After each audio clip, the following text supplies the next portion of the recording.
This video falls under fair use. Fair use allows commentary, criticism, and reactions. What's up? Back with another one.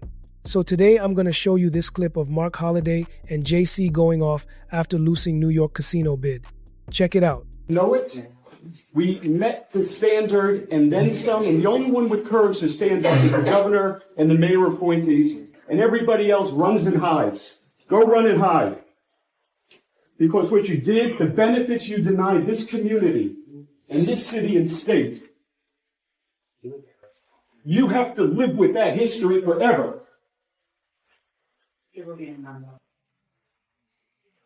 Before was the American dream. Pull yourself out of bootstraps and you can make it in America. All these lies that America told us our whole life. And then when we start getting it, they try to lock us out of it. They start inventing words like, capitalists and, things like that. I mean, we've been called monkeys. I don't care. Those words y'all come up with, y'all got to come up with stronger words. We're not going to be tricked out of our position. Y'all locked us out. Y'all created a system that, doesn't include us. We said, fine. We went our alternate route. We created this music. We did our thing.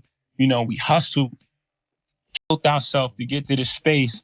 And, now it's like, eat the rich and think, man. Jay-Z was actually hosting this event last night. And as you can see, he's sitting at the same table. And here's Ivanka, here's Jared Kushner, but here's also Desiree Perez. And I think a lot of you guys are forgetting Donald Trump is the one that pardoned Desiree Perez. And Desiree Perez is the CEO of Rock Nation. So it really shouldn't shock that many people. This event is hosted to raise money for prison reform. And when you're a billionaire, you are going to be rubbing shoulders with a lot of other billionaires. People are not sitting well with this because they know that Jay-Z hosted this event and they feel like since he hosted it, they're obviously okay with being around Ivanka Trump and Jared Kushner. A lot of people are talking about Beyonce and Jay-Z being cozied up with the Kushners at a fundraiser that they hosted for criminal justice reform, which plainly makes no sense.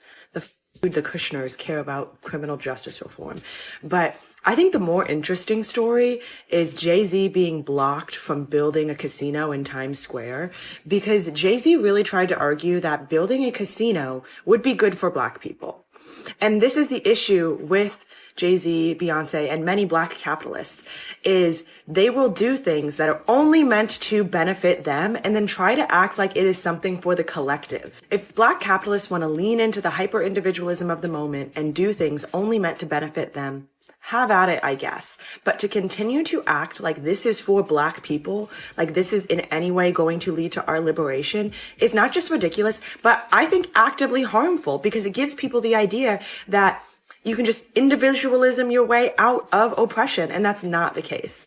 We are in a very dark moment, and the only way that we get out of this is by working collectively for our collective liberation and prosperity. If Jay-Z and Beyonce want to be a part of that, they can start by redistributing their wealth and investing not in philanthropy, but actual community-based solutions that address the problems all of us face, like lack of education, lack of transportation, lack of housing, lack of food. What's up? So what are my thoughts about this? Here's the thing.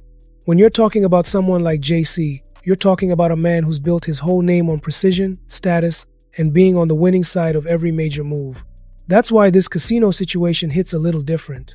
Losing out on something of that scale in a city like New York doesn't just affect the business, it affects the brand. JC is very self-aware when it comes to his image. He's not just an artist or an entrepreneur, he's a symbol of success, of always being 10 steps ahead. So when the headlines say he lost a bid, it clashes with that public perception he's worked years to create. Now, to be real, every big player takes a loss eventually. That's just part of the game. But what makes this moment stand out is how people interpret it. Some will say it's a rare L. Others will say it shows he's human and still chasing bigger opportunities. Mark Holiday being involved adds a business layer to it, but for JC, this is about reputation management and how fast he can flip the narrative back in his favor.